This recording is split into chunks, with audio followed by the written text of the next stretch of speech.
తానంతా తనని చెప్పుకునే అలవాటు ఉంది కాబట్టి చంద్రబాబు నాయుడు గారికి ఆ రోజు అడ్డంగా పోయి అసలు అదాని పేరు కనబడితే జగన్మోహన్ రెడ్డి గారు గుర్తొస్తారు. ఆ రోజే తీసుకొచ్చింది గుర్తు వస్తుందని అసలు ఆ పేరే కనపడకుండా ఎక్కడా చేశాడు.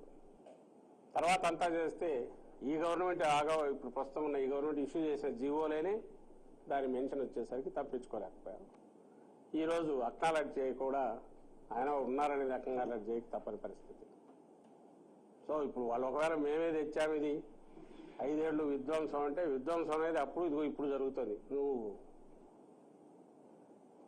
దాన్ని ఏమంటారు డీజిల్ తీసుకురాలేరు కానీ గూగుల్ తీసుకురాగలిగేది అనుకుంటా జనం నవ్వుకుంటారు. ఇది ఖచ్చితంగా అడుగుతారు. డీజిల్ తీసుకురాలేడు గూగుల్ ఏం చేస్తాడు? అసలు ఆ డీజిల్ నువ్వు మామూలు నీకు వెహికల్ నడుపుకోవడానికి 2 వీలర్ నడుపుకోవడానికి నువ్వు సప్లై చేయలేను, పెట్రోల్ సప్లై చేయలేను, నువ్వు పరిశ్రమలు ఏమి తెస్తావు? పెద్ద పెద్ద పరిశ్రమలు వాటినే నిలపగలవు.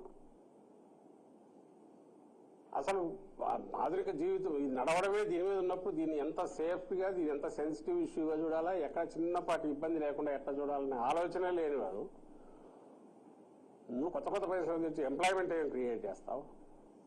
విధ్వంసం అంటే ఇది ఏదైతే మొత్తం స్తంభింపజేస్తుందో ఈరోజు